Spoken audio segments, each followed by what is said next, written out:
BNP ধর্মকে রাজনীতির হাতিয়ার হিসেবে ব্যবহার করে না। মাধবপুরে পূজামণ্ডপ পরিদর্শনে অ্যাডভোকেট আমিনুল ইসলাম।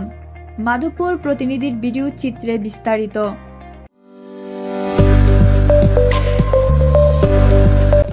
বিশ্বজুড়ে বাংলা।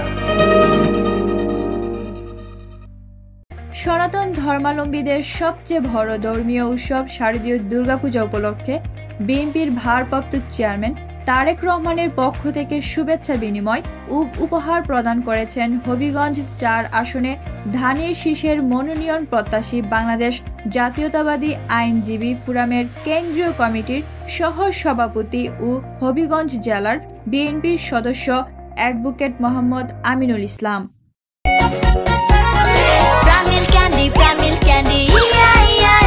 এমনই বুদ্ধিমান দুষ্টু গরুর দুধ থেকে তৈরি হয় প্রাণ মিল্ক ক্যান্ডি, দুষ্টু গরুর মিষ্টি ক্যান্ডি। বুধবার বিকাল থেকে তিনি মাধবপুর উপজেলার বিভিন্ন পূজা মণ্ডপ পরিদর্শন করে পূজারীদের সঙ্গে শুভেচ্ছা বিনিময় করেন এবং উপহার প্রদান করেন। এ সময় তিনি বলেন, বাংলাদেশ জাতীয়তাবাদী দল সব সময় মানুষের পাশে থাকে। ধর্ম, বর্ণ, গোত্র নির্বিশেষে আমরা একই সমাজের অংশ। দুর্গাপূজা আমাদের ভ্রাতৃত্ববোধ, সহমর্মিতা ও মিলেমিশে থাকার প্রতীক।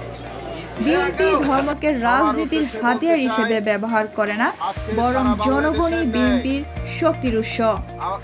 পূজা মণ্ডপ পরিদর্শনকালে উপস্থিত ছিলেন হবিগঞ্জ জেলা ছাত্রদলের সাবেক সম্পাদক শাহ আজিজুর রহিম, বহরা ইউনিয়ন বিএনপির সভাপতি শাহিন আলম রিপন, অ্যাডভোকেট সাইফুল ইসলাম, উপজেলা যুবদলের যুগ্ম আহ্বায়ক শেখ শামীম আহমদ সহ বিএনপি ও অঙ্গ সংগঠনের নেতৃবৃন্দ।